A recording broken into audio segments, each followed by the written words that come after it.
the only house on the street that's been abandoned, but it is the one everyone always talks about. The economy and the housing market are to blame for the other rotten, forsaken homes, the blight that abraded the rest of our home's value and made a once idyllic neighbor now ugly. But not this one. This one has its own story to tell. I ram my hands into the pockets of a gray jacket and press on. The lake this morning is angry. Waves pound the shores of the beach, sloshing water across the sand. Cold water. It can't be more than 35 degrees.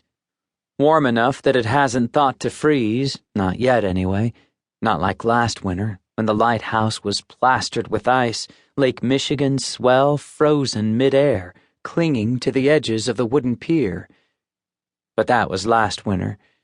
Now it's fall. There's still plenty of time for the lake to freeze.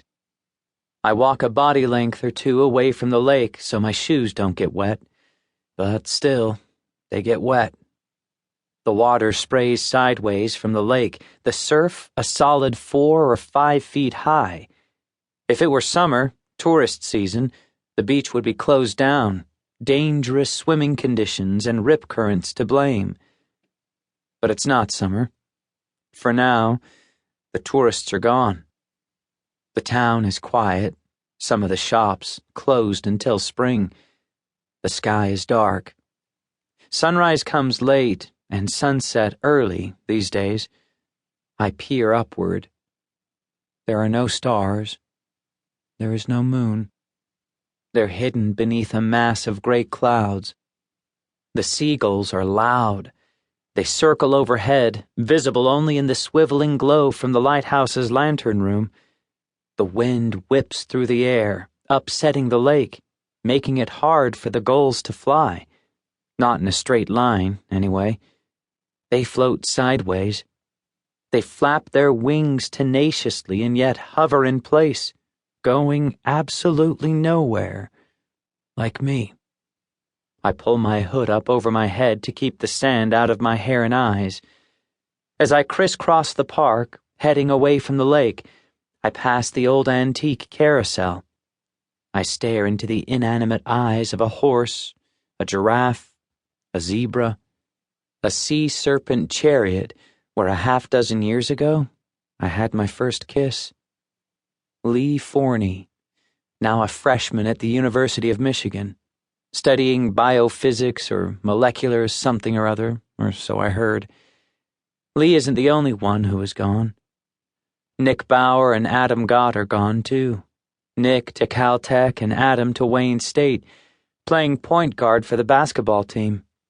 And then there's Percival Allard, a.k.a. Percy, off to some Ivy League school in New Hampshire. Everyone is gone.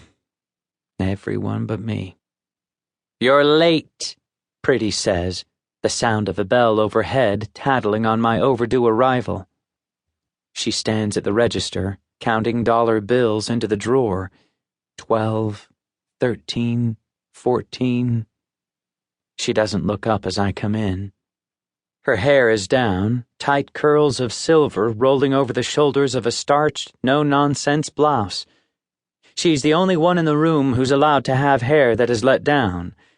The waitresses who beetle around in their black and white uniforms, filling salt and pepper shakers, bowls of creamer, all have theirs tied back in ponytails or cornrows or braids, but not Mrs. Pretty. I tried to call her Bronwyn once. That is, after all, her name. It says so right there on her name tag. Bronwyn Pretty. It didn't go so well. "Traffic," I say, and she sniggers. On her ring finger is a wedding band, given to her by her late husband, Mr. Pretty. There's speculation that her incessant nagging was the cause of his death. Whether or not it's true, I can only assume.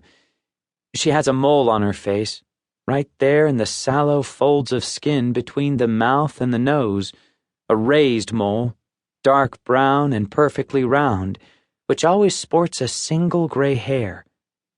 It's the mole that makes the rest of us certain Pretty is a witch. That and her maliciousness. There's room